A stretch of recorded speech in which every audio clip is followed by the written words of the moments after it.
Hey geeks, it's Andrea. Although we haven't done it in a little while, we do a series of weird games where we go over 5 weird games once in a while, which is nice because we always find weird games and can even get viewer involvement for when we want to add some more. I figured, why not do that with other styles of games, so here I am. Today we're going to go over some great sandbox games. As a really simple explanation in case you're not sure what that means, a sandbox game is basically a game with no direction, so you can play as you wish. Alright geeks, let's go.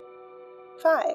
Minecraft. Might as well just get this one out of the way immediately. I don't know if I know anyone who has played Minecraft and doesn't love it, myself included. I can't tell you how many hours I have spent playing this game. As soon as it was available to purchase, I scooped it up. I think it was classic build? I don't know. It was only creative and I loved it even then. Although I do it in survival mode, I love to build and I always build entire cities and monuments, and every build has its own theme and takes months of my life. But there are also people like Josh who play it for survival and for the challenge. With mods, you can play with different goals and there are unlimited possibilities. Notch has become an icon for creating this game, and for good reason. Just to keep it in mind, this game is so popular that Microsoft paid him $2.5 billion for the title. This pixelated game has single-handedly inspired loads of new games. Of course, I'm sure I don't have to sell anyone here on this. I oddly enough get email requests quite often to play it with geeks. I don't personally play multiplayer though. I'm a lone builder, baby.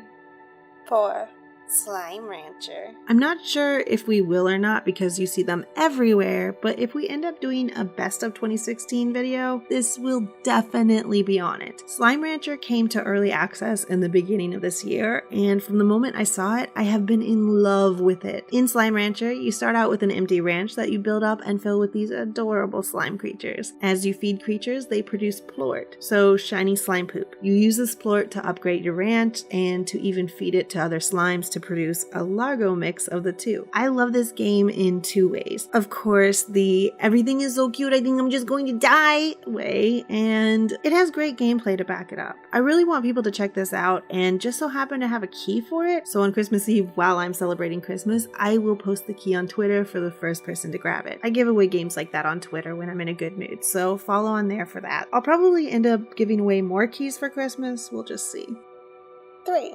Terraria. Terraria is a beautiful blend of creative and survival. On the creative side, your imagination is definitely the limit. You can play as a minimalist or build elaborate bases. One of my favorite things about Terraria is the amount of bosses there are in the game. Some of them are pretty easy, especially once you gear up, but some can be challenging, even once you have the best gear in the game. There are also random events that keep you on your toes. This game is great for children of all ages, whether you're 8 or 58. There's a lot to enjoy here and many ways to play the game. There's going to be a new Terraria coming out called Terraria Underworld. I cannot express how excited I am for it. Once you're done with this video, you should definitely watch the trailer for it.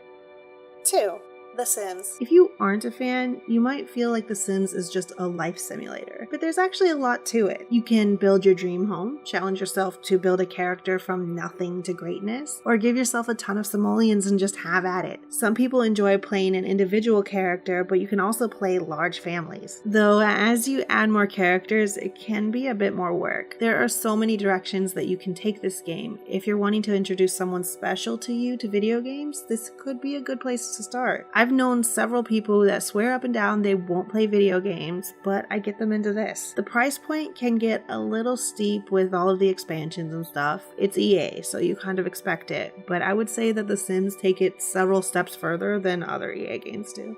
Number 1. Don't Starve. Don't Starve has a slightly steep learning curve in my opinion. Not in mechanics or how to play, but how to actually survive for long periods of time. Assuming you don't change the settings to work in the player's favor, of course. It's a big part of what's so great about Don't Starve. The focus is more about seeing how many days you can survive and less about how cool your base looks. The art style in the game is definitely appealing as well though. There is a decent sized selection of characters to play that can make the game more or less challenging depending depending on who you choose. Like Minecraft, there are mods available to change the game up for you. So when you feel like you've done everything you can do, you can push it further. Don't Starve was actually largely inspired by another game on this list, Minecraft. If this is one that you've been considering checking out, Steam Christmas sales are coming up and you can play with friends. Alright geeks, that's gonna do it for this video. Thank you so much for hanging out with me today. I love creative and sandbox games, so I really cannot wait to hear some of your favorite sandbox games in the comments below. Our t-shirt of the week is going to be this Block Life t-shirt. It will be available through Sunday. Before you leave, don't forget to subscribe if you haven't and share with your friends. Liking and commenting